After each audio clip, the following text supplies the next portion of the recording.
आज विश्व हेपेटाइटिस दिवस 2023 के उपलक्ष्य में से एक जन जागरूकता कार्यक्रम का आयोजन लाला लाजपत राय चिकित्सालय के ओपीडी भवन में आम जनता के लिए किया गया, जिसमें डॉक्टर एस.के. गौतम, सचिव एपीआई कानपुर अध्याय द्वारा आम जनता को हेपेटाइटिस से बचाव एवं उपचार के बारे में विस्तृत जानकारी दी गई एवं डॉक्टर अमितेश यादव, सह आचार्य बालरोग द्वारा बच्चों में लीवर संबंधित बीमारियों के बारे में भी बताया गया, जिसमें करीब 200 लोग प्रतिभाग किया।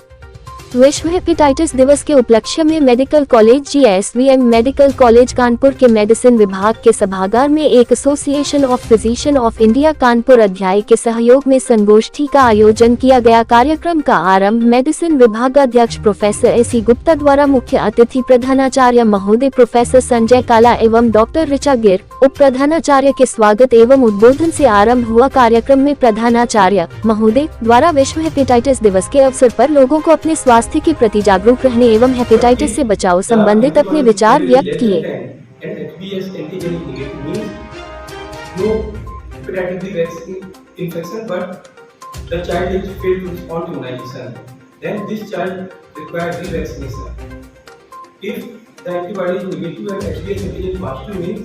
The child has hepatitis B infection. This child requires follow-up treatment. There is no preference of breastfeeding in any case of hepatitis B infection. मैं डॉक्टर एस.के. गौतम हूँ, professor of medicine eight GSVM medical college Kanpur. क्या कार्यक्रम रहा आज विश्व hepatitis day है, जो हर साल इसी दिन 28 जुलाई को मनाया जाता है। तो इसका बेसिक जो मेन उद्देश्य है इस दिवस को मनाने का कि आम जनता में जागरूकता पैदा की जाए लीवर से संबंधित बीमारियों के बारे में। जो लीवर से संबंधित बीमारी, लीवर एक हमारे शरीर का मुख्य अंग है जो कम मोर देन 100 फंक्शंस करता रहता है। तो जैसे हम अपने दिल का ध्यान रखते हैं, उसी तरह से हमें लीवर का ध्यान रखना है। जो WHO ने इस बार थीम दिया है कि 1 लाइफ 1 लीवर, एक ज़िंदगी है और आपके पास एक लीवर है। तो लीवर का अगर ध्यान रखेंगे तो आपकी बॉडी ठीक से काम करती रहेगी। लीवर की बीमारियों की अगर बात करें तो मुख्यतः वायरल इन्फेक्शन होते हैं जो लीवर डिजीज़ करते हैं, और दूसरा होता है अल्कोहल कंजम्पशन।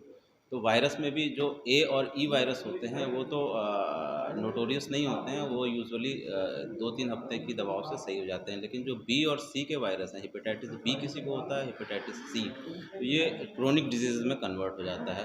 तो सी का तो आजकल ट्रीटमेंट है, क्यूरेबल है। अगर 3 से 6 महीने में एंटीवायरल ड्रग्स लेता है तो सी ठीक हो जाता है, ख़त्म हो जाता है, नेगेटिव हो जाता है। लेकिन जो हेपेटाइटिस बी है उसको आगे तक दवा लेनी पड़ती है। कभी कभी कुछ मरीजों में जीवन पर्यंत दवा लेने की ज़रूरत पड़ती है।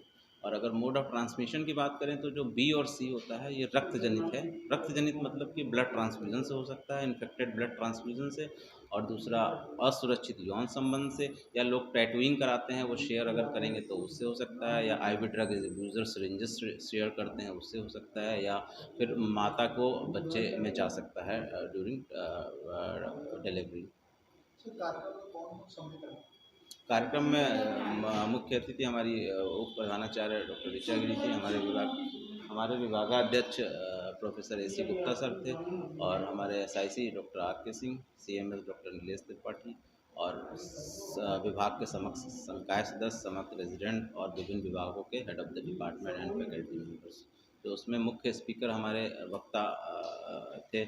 हमारे डिपार्टमेंट से मैंने थीम के बारे में बताया था, और उसके अलावा जो हमारे डॉक्टर अशाक हुसैन है गैस्ट्रोएंटरोलॉजिस्ट, उन्होंने मैनेजमेंट ऑफ हेपेटाइटिस बी के बारे में चर्चा की। उसके अलावा स्त्री रोग विभाग से डॉक्टर सुचित्रा थी, जिन्होंने प्रेगनेंसी में हेपेटाइटिस के बारे में चर्चा की। बाल रोग विभाग से डॉक्टर अमितेश थे, उन्होंने बच्चों में हेपेटाइटिस बी के बारे में बताया। और पीएसएम डिपार्टमेंट में डॉक्टर तनु मिड्ढा थी, जिन्होंने प्रिवेंशन और मोड ऑफ ट्रांसमिशन के बारे में बताया। और सर्जरी डिपार्टमेंट से डॉक्टर जौहरी थे, जिन्होंने जिन्होंने यूनिवर्सल प्रिकॉशन पे बात की। हाँ बिल्कुल, संक्रमण से लीवर पे असर आता है, और वो ए और ई और बी और सी चारों वायरस ही करते हैं। लेकिन बी वायरस काफ़ी खतरनाक वायरस होता है। और सबसे बड़ी बात यह है कि अगर बी वायरस का इन्फेक्शन होता है तो 85% लोगों में वो एसिम्प्टोमेटिक होता है, पता ही नहीं चलता। अगर वो रूटीन इन्वेस्टिगेशन के लिए जाते हैं तो उसमें टेस्ट पॉजिटिव आ जाता है, तब डिटेक्ट होता है।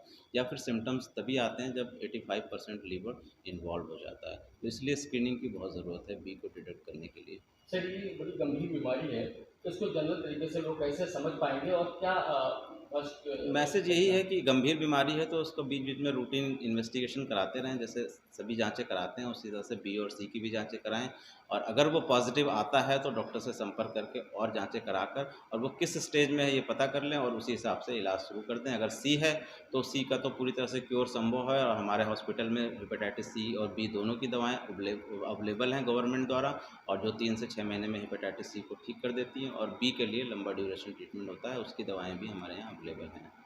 सर शुरुआती लक्षण क्या है? देखिए बताया ना हमने, अगर बी और सी में 85% पेशेंट्स एसिम्प्टोमेटिक होते हैं जब तक कि वो एडवांस स्टेज में ना पहुंच जाएं।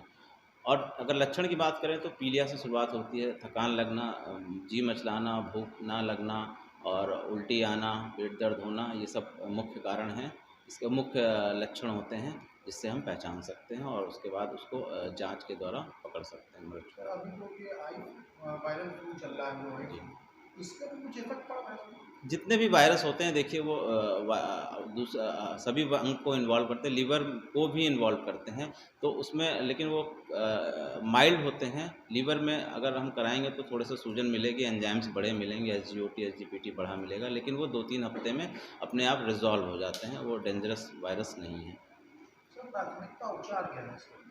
इसका उपचार अगर ए और ई है तो वो माइल्ड फॉर्म के डिजीज़ हैं, सिम्टोमेटिक ट्रीटमेंट से ठीक हो जाते हैं, 2-3 हफ्ते तक उसे रेस्ट देना होता है और साथ में कुछ सिम्टोमेटिक मेडिसिन देते हैं फीवर के लिए, उल्टी के लिए, और कुछ बी कॉम्प्लेक्स देते हैं। लेकिन अगर बी और सी हैं तो उसके लिए ट्रीटमेंट लंबा है। जो हेपेटाइटिस सी है उसमें हम बेसिकली एंटीवायरल ड्रग देते हैं, जो अवेलेबल है हमारे यहाँ, उसको जो माइल्ड केसेस होते हैं उसमें 3 महीने का कोर्स चलता है और पेशेंट एसिम्प्टोमेटिक हो जाता है, और जो सीवियर केसेस होते हैं जिसमें क्रोनिक डिजीज़ हो जाती है वहाँ पे हम 6 महीने तक इलाज कभी कभी देना होता है, लेकिन ये निगेटिव हो जाते हैं। लेकिन हेपेटाइटिस बी में भी एंटीवायरल ड्रग देते हैं, लेकिन कुछ मरीजों में ये लाइफ लॉन्ग भी लेना पड़ता है। जनमानस को क्या संदेश देना चाहिए? जनमानस को यही संदेश है कि अगर पीलिया हो रहा है या पीलिया से ग्रसित हैं तो तुरंत अपनी जांच कराएं, अपने डॉक्टर से मिलें और लीवर्स की जांच कराकर आप ये पता करें कि आपकी बीमारी किस स्थिति में है और उसी हिसाब से उसका इलाज तुरंत शुरू कर दें जिससे कॉम्प्लिकेशन से बचा जा सके।